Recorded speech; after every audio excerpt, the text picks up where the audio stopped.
Welcome friends. গতকাল আমি একটি ভিডিওতে বলেছিলাম যে সুপ্রিম কোর্টে ডিএ মামলার পরবর্তী শুনানির তারিখ আগামীকাল অর্থাৎ 27শে মে 2026 ধার্য হয়েছে। পাশাপাশি 30 তারিখে আমরা জানি আমাদের রাজ্যের মাননীয় মুখ্যমন্ত্রী এই মামলার সাথে যুক্ত 4টি সংগঠনের সাথে আলোচনায় বসছেন, এমনই খবর ছিল। এবং এই দুটোকে সামনে রেখে আমি বলেছিলাম যে ডিএ মামলা একটা নতুন সমীকরণ তৈরি হতে চলেছে। এবং দেখুন তারই বেশ কিছুটা ইঙ্গিত কিন্তু আজকে এই রিপোর্টিংটার মধ্যে আপনারা পাবেন। যেটা দেখছেন এটা অ্যাডভোকেট অন রেকর্ড উদ্যম মুখার্জি এই চিঠিটি করেছেন যে 27 তারিখে যে ডিএ মামলার শুনানিটা আছে সেটা আপাতত স্থগিত করার জন্য। কি কারণ আমি যাচ্ছি সেই আলোচনায়।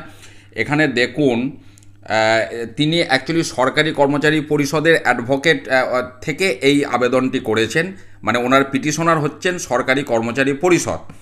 এবং কি কারণ 4 নম্বর পয়েন্টে দেখুন, reason for adjournment a meeting has been scheduled by the government of West Bengal with all parties on 30শে May 2026 to discuss matters related to DRS allowance with respect to compliance of the judgment dated 5ই February 2026 passed by the Honorable Supreme Court।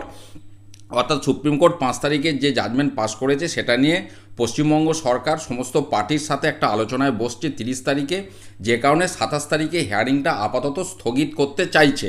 এবং 5 নম্বর পয়েন্টে বলছে কতদিন স্থগিতাদেশ চাওয়া হচ্ছে না, 4 সপ্তাহ অর্থাৎ 28 দিন মামলাটি শুনানির জন্য আরও পিছিয়ে দেওয়ার কথা বলা হচ্ছে। 7 নম্বর পয়েন্টে দেখুন যে পরবর্তী হিয়ারিংয়ের ডেটটা ছিল আগামীকাল অর্থাৎ 27শে মে 2026। তো এটা কিন্তু এখন আবেদনের পর্যায়েই আছে, এটা কিন্তু গৃহীত হয়েছে সুপ্রিম কোর্টে এমন সংবাদ এখনও পর্যন্ত সামনে আসেনি। আবেদন করা হয়েছে সুপ্রিম কোর্টের কাছে যাতে করে আগামীকালকে শুনানিটা আরও 28 দিন পিছিয়ে দেওয়া হয়।